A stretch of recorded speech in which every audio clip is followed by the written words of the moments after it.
Hello दोस्तों, आप सभी का मेरे चैनल साइंस स्टडी कैंटीन में स्वागत है। आज हम एक नए टॉपिक के बारे में बात करेंगे जो है विज्ञान के प्रूफ। ये सामने देखिए, ये टॉपिक है विज्ञान के प्रूफ। विज्ञान के प्रूफ में आज हम आपको कुछ प्रूफ कराएंगे फिजिक्स के कुछ प्रूफ कराएंगे और उसके उसके आधार पर आपको फॉर्मूला बताएंगे और फॉर्मूले के आधार पर कुछ सवाल कराएंगे। तो कृपया इस वीडियो को लास्ट तक देखें। तो चलिए स्टार्ट करते हैं। नंबर वन प्रूफ है, आपके सामने देख सकते हैं कि अनंत लंबाई के एक समान आवेशित अनंत अनंत लंबाई के एक समान आवेशित सीधे तार के निकट वैद्युत क्षेत्र की तीव्रता। इसमें वैद्युत क्षेत्र की तीव्रता पूछ रहा है, वो भी किससे पूछ रहा है? अनंत लंबाई के एक समान आवेशित सीधे तार के निकट, मतलब एक समान सीधे तार के निकट यह वैद्युत क्षेत्र की तीव्रता पूछ रहा है। पहले हम बना लेते हैं इसका चित्र। इसका चित्र बनाने के लिए पहले मैं बनाता हूँ इसका चित्र। जैसे इसका चित्र बन गया, ये हो गया और यहाँ ये हो गया, ये बन गया।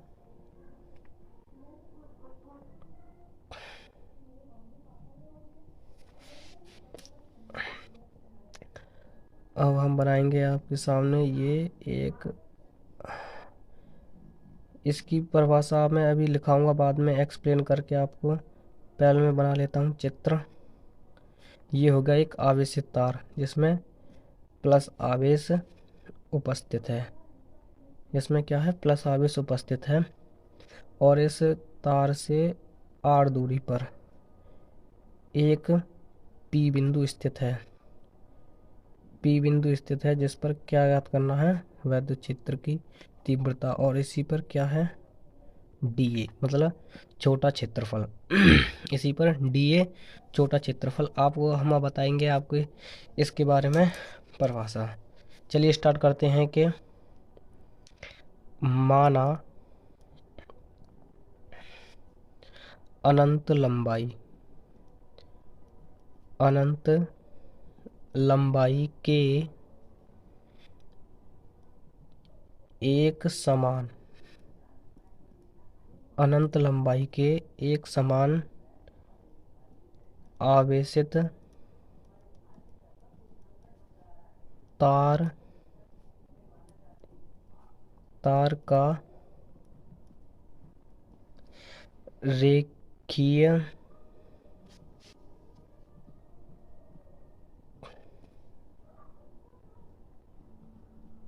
रेखीय आवेश घनत्व क्या है? लैम्डा है।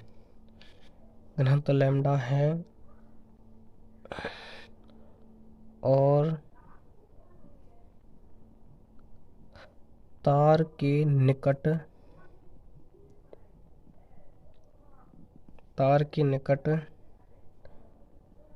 आर दूरी पर क्या स्थित है? एक पी बिंदु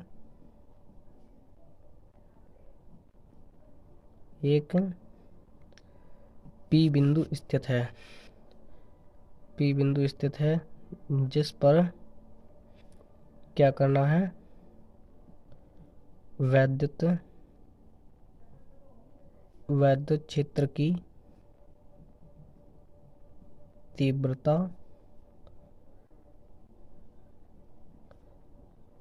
ज्ञात करनी है।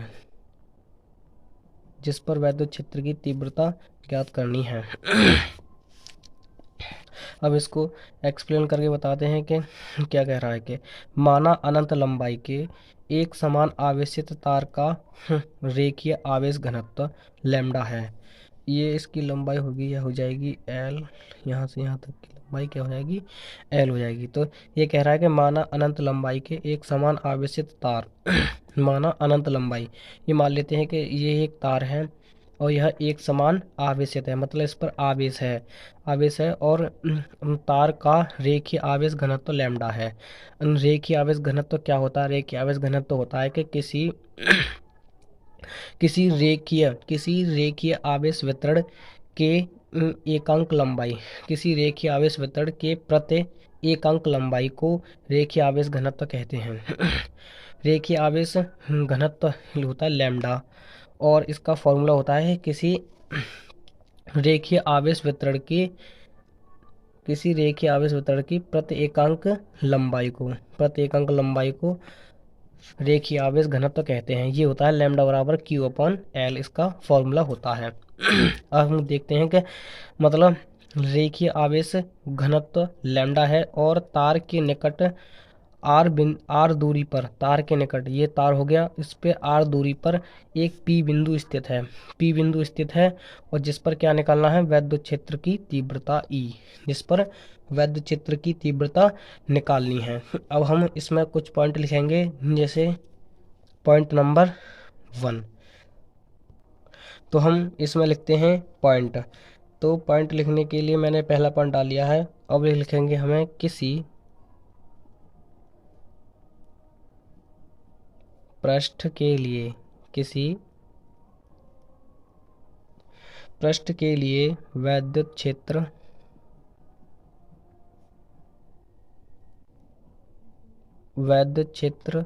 ई वेक्टर, वैद्युत क्षेत्र ई वेक्टर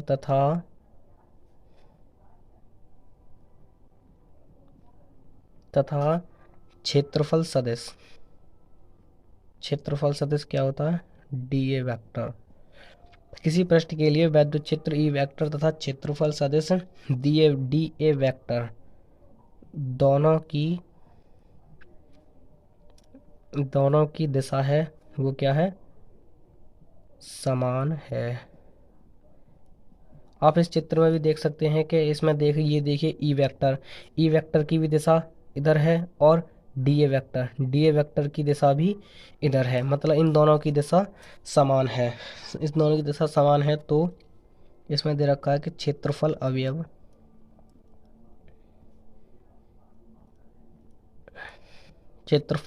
डी ए, क्षेत्रफल अवयव क्या हो गया, डी ए से होकर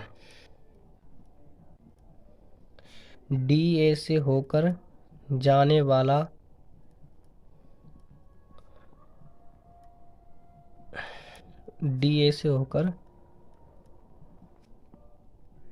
वाला वैद्युत फ्लक्स मतलब फाई ई। वैद्युत फ्लक्स क्या होता है, फाई ई। अब हम आपको इसे प्रूफ करके बताएंगे। हम एक प्रूफ करके बताएंगे फाई ई। हम पहले छोटे छोटे भाग के लिए निकाल लेते हैं। तो डी फाई ई बराबर होता है E vector into D A vector. D phi बराबर होता है E vector into D A vector. अब यहाँ से हम वेक्टर हटाएंगे तो क्या आ जाएगा, डी फाई ई बराबर होता है D phi V E into D A cos theta. अगर हम यहाँ तो वेक्टर रूप हटाते तो यहाँ क्या आता है, कॉस थीटा। तो हम यहाँ नोट में लिखेंगे कि ई वेक्टर व डी ए वेक्टर की दिशा क्या है, समान है। E vector D A vector की दिशा समान है, तो हम थीटा बराबर क्या लेंगे, यहाँ 0।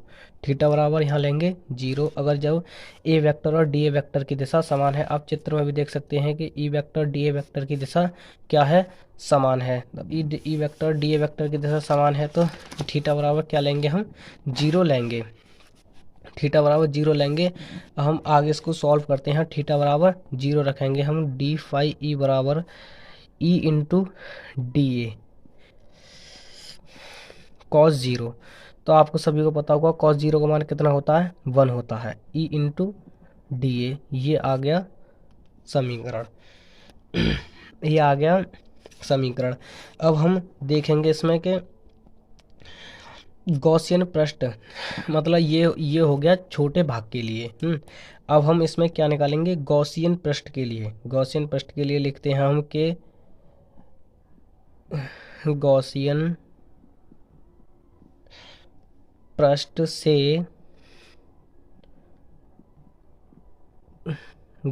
पृष्ठ से गुजरने वाला फ्लक्स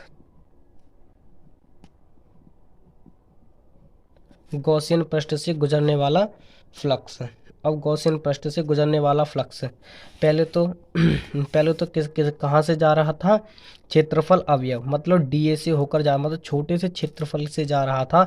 तब तो हाँ हमने डी फाई ई लिया था। अब यहाँ अब कहाँ से जा रहा है, गॉसियन पृष्ठ मतलब पूरे, जो मैंने जो आपको चित्र बताया था इसमें, इस चित्र में मतलब पूरे में से होकर इसका पूरे का निकालना है। एक तरह से इसे संपूर्ण पृष्ठ भी कह सकते हैं कि गॉसियन पृष्ठ से गुजरने वाला फ्लक्स यहाँ हो जाएगा फाई ई।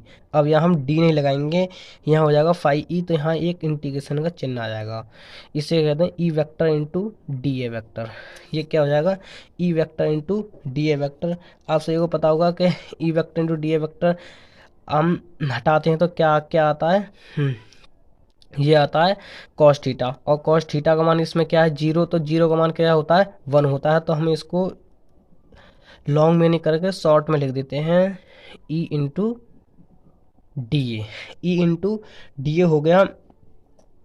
अब इसका ई इंटू डी, सो देखिए यहाँ मैं लिख दिया है कि ये क्या हो गया था, ई फाई ई बराबर हो गया था इंटीग्रेशन लिमिट ए ई इंटू डी ए, ई इंटू डी ए। तो हम यहाँ से ई को बाहर ले लेते हैं, ई को बाहर ले लेते हैं, ये हो गया डी ए। आप सभी को पता होगा कि इंटीग्रेशन ए डी ए बराबर क्या होता है, ए। अब ए क्या होगा, ए होता है एरिया, क्षेत्रफल। अब इसमें क्या देख रहा है आप इस चित्र में देख सकते हैं कि ये चित्र किस प्रकार बना हुआ है। ये चित्र एक शंकु के आकार का बना हुआ है। अब चित्र एक शंकु का आकार का बना हुआ, तो यहाँ क्या लगेगा, यहाँ शंकु का क्षेत्रफल लगेगा। यहाँ शंकु का क्षेत्रफल क्या होता है, 2πr_l। शंकु का क्षेत्रफल होता है 2πr_l। अब हम इसकी जगह पर ये हो गया, एक जगह पर ये हो गया, तो हम फाई ई बराबर लगा देते हैं डायरेक्ट, ई ई इंटू ए। और हम ई इंटू ए बराबर लगाएंगे तो ई इंटू क्या हो जाएगा, ये 2πr_l। इसे मान लेते हैं हम समीकरण फर्स्ट, इसे मान लेते हैं हम समीकरण फर्स्ट। और हम जानते हैं कि यहाँ लिखेंगे हम वी नो दैट, हम जानते हैं कि आपने गॉस की प्रमेय तो पढ़ी होगी। अब गॉस की प्रमेय के अनुसार हम इसमें फॉर्मूला लगाएंगे, लिख देते हैं पहले यहाँ गॉस की प्रमेय। गॉस की प्रमेय के अनुसार, गॉस की प्रमेय के अनुसार अब हम यहाँ गॉस की प्रमेय का फॉर्मूला लगाएंगे कि फाई ई, गॉस की प्रमेय का फॉर्मूला होता है फाई ई बराबर क्यू अपॉन एप्सिलॉन नॉट, बराबर क्यू अपॉन एप्सिलॉन नॉट। इसे समीकरण सेकंड मान लेते हैं। तो यहाँ हम लिखते हैं कि समीकरण फर्स्ट व सेकंड से, मतलब समीकरण फर्स्ट और सेकंड को हम बराबर रख देंगे। ये देखिए ये भी फाई बराबर है, ये भी फाई बराबर है, तो हम दोनों को बराबर में रख देते हैं। तो इस ये होगा ई इंटू 2πr_l, 2πr_l बराबर हो जाएगा Q upon epsilon not, Q upon epsilon not. आप सभी को पता होगा कि मैंने यहाँ आपको बताया था कि लैम्डा बराबर होता है क्यू बट्टे एल। यहाँ से हम क्यू बराबर निकालेंगे, तो क्यू बराबर निकालेंगे तो ये हो जाएगा यहाँ से लैम्डा इंटू एल, ये हो जाएगा लैम्डा इंटू एल। तो यहाँ हम क्यू बराबर पुट कर देंगे, तो ई इंटू 2πr_l बराबर क्या हो जाएगा, lambda into L upon epsilon not. Lambda into L upon epsilon not, L से एल कट जाएगा और क्या बचा है यहाँ पाई लैम्डा अपॉन एप्सिलॉन नॉट। हम यहाँ ई बराबर लिख देंगे, ये 2πr ये चला जाएगा बट्टे में, तो यहाँ हम ई बराबर लिख देंगे 1 upon 2πr lambda upon epsilon not. Epsilon अगर हमें को इसको मतलब फॉर्मूला बनाने के लिए 2 से गुणा और 2 से भाग कर देते हैं। हमको 2 से गुणा व 2 से क्या करने पर,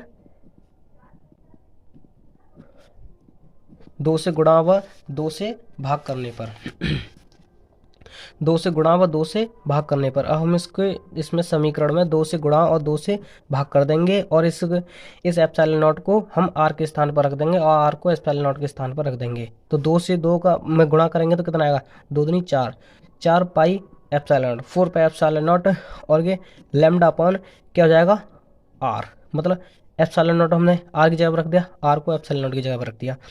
अब ये एक फॉर्मूला बन गया।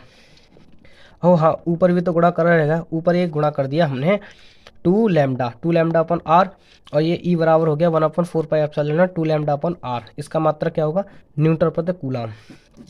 ये हो गया आपका पहला प्रूफ सिद्ध। अब हम आपको दूसरा प्रूफ कराते हैं। हाँ, पहले मैं इसका सवाल करा देता हूँ आपको। आपको ध्यान रहेगा कि पहले मैं इसका एक सवाल करा देता हूँ इसी फॉर्मूले के आधार पर। सो गाइज, आपके सामने मैंने एक लिख दिया है सवाल, इसी फॉर्मूले के आधार पर ये एक सवाल है। अब मैं मतलब इस सवाल में यही फॉर्मूला लगेगा। मैं सवाल को पढ़ता हूँ कि अनंत लंबी आवेश की रेखा, अनंत लंबी आवेश की रेखा है, वह कितनी 2 मीटर, वह 2 मीटर दूरी पर है। कितनी मीटर दूरी पर है, 2 मीटर, 2 मीटर दूरी पर है। तो ये किसका मान हो जाएगा, आर बराबर 2 मीटर, आर बराबर 2 मीटर दूरी पर है। और 4 न्यूटन प्रति कूलम का वैद्युत क्षेत्र उत्पन्न कर रही है। वैद्युत क्षेत्र क्या होता है, ई होता है ई 4.5 × 10⁴ उत्पन्न कर रही है। तो इसका रेखीय आवेश घनत्व बताइए। रेखीय आवेश घनत्व क्या पूछ रहा है, लैम्डा। इसमें लैम्डा पूछ रहा है, तो इसमें फॉर्मूला कौन सा लगेगा, फॉर्मूला इसमें ये वाला लगेगा, फॉर्मूला इसमें ये वाला लगेगा। अब देखिए हम कैसे कैसे लगाते हैं इसको।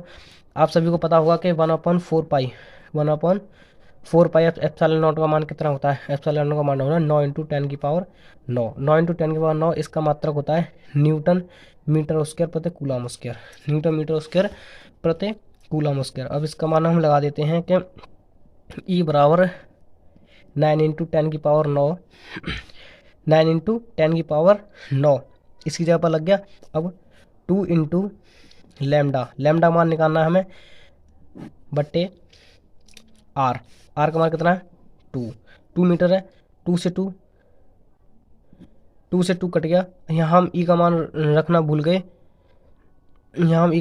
भूल गए, सॉरी गाइज। अरे यार,